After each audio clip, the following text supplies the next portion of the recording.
भारताचे पंतप्रधान नरेंद्र मोदी यांची महत्त्वाकांक्षी प्रकल्प योजना जल जीवन मिशनच्या अंतर्गत हर घर जल नल योजनेअंतर्गत लातूर जिल्ह्यामध्ये मागच्या 3 वर्षापूर्वी घोषणा झाली. घोषणा निश्चित झालीच, परंतु प्रत्यक्ष मात्र कसल्याही प्रकारचं काम लातूर जिल्ह्यामध्ये दिसलेलं नाही. एकंदरीत या कामाचा फज्जा उडालेला आहे. आपल्यासोबत आहेत लातूर मतदारसंघाचे खासदार डॉक्टर शिवाजी काळगे, यांच्याशी आपण चर्चा करणार. सर, मला सांगा एकंदरीत काय जल जीवन मिशन अंतर्गत कामं झालेली आहेत ती एकदम संत गतीने त्यांनी कामच काही ठिकाणी झालेली. नमस्कार. खरं तर म्हणजे हर घर जल योजना ही खूप महत्त्वाकांक्षी योजना केंद्र आणि राज्य सरकारच्या माध्यमातून राज्यभर नाही देशभर राबवली जात आहे. पण मागच्या 3-4 महिन्यापासून सातत्यानं यामध्ये नागरिकांकडून तक्रारी येण्याचा प्रकार चालूच आहे. बऱ्याच ठिकाणी अद्याप पाणी पोहोचलेलंच नाही, बऱ्याच ठिकाणी काम पूर्ण झालेलं नाही, बऱ्याच ठिकाणी काम अतिशय संत गतीनं होताना आम्हाला दिसत आहे. प्रत्येक ठिकाणी प्रत्येक ग्रामपंचायतीकडून काही ना काही प्रमाणात तक्रारी आमच्यापर्यंत येत आहेत आणि या बाबतीमध्ये सरकार किंवा अधिकारी फारसं बोलायला तयार नाहीत. आता यामध्ये काही कॉन्ट्रॅक्टर सुद्धा विचारायला गेलं तर उत्तर देत नाही आहेत. याच्यामध्ये बिलं मिळत नाही आहेत लोकांना, त्यामुळं काम बंद आहे आणि बऱ्याच ठिकाणी पाण्याचे स्रोत आटलेले आहेत म्हणून प्रॉब्लेम आहे. अशा पद्धतीची उडवाउडवीची उत्तरं बऱ्याच जणांकडून आम्हाला येत आहेत.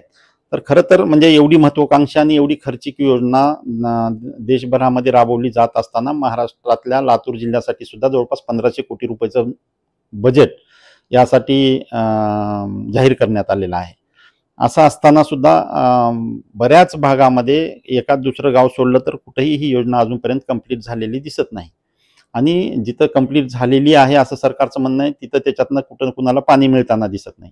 त्यामुळे या सगळ्या प्रकारामध्ये जो काही गोंधळ आहे त्यामध्ये नागरिक त्रस्त आहेत आणि यांना न्याय मिळाला पाहिजे असं आमचं मत आहे.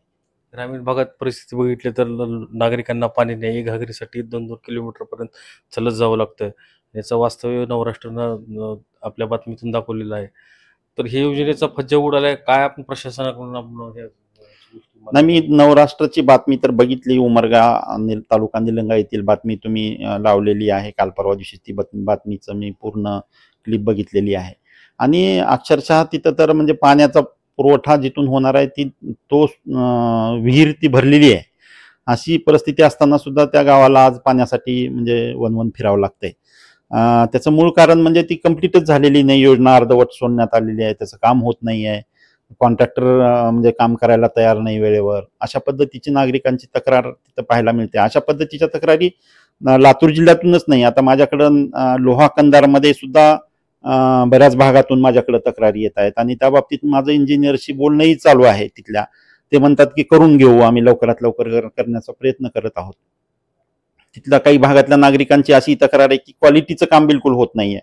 त्यासाठी सुद्धा म्हणजे कामाची क्वालिटी सुधारण्यासाठी सुद्धा प्रयत्न होण्याची गरज आम्हाला पाहायला मिळते आणि या सगळ्या गोष्टीसाठी येत्या काळामध्ये आमच्याकडनं नक्कीच पाठपुरावा करण्याचा प्रयत्न आम्ही करणार आहोत.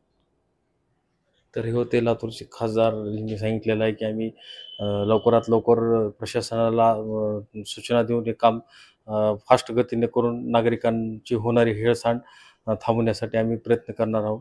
विजय कवाळे, नवराष्ट्र, लातूर.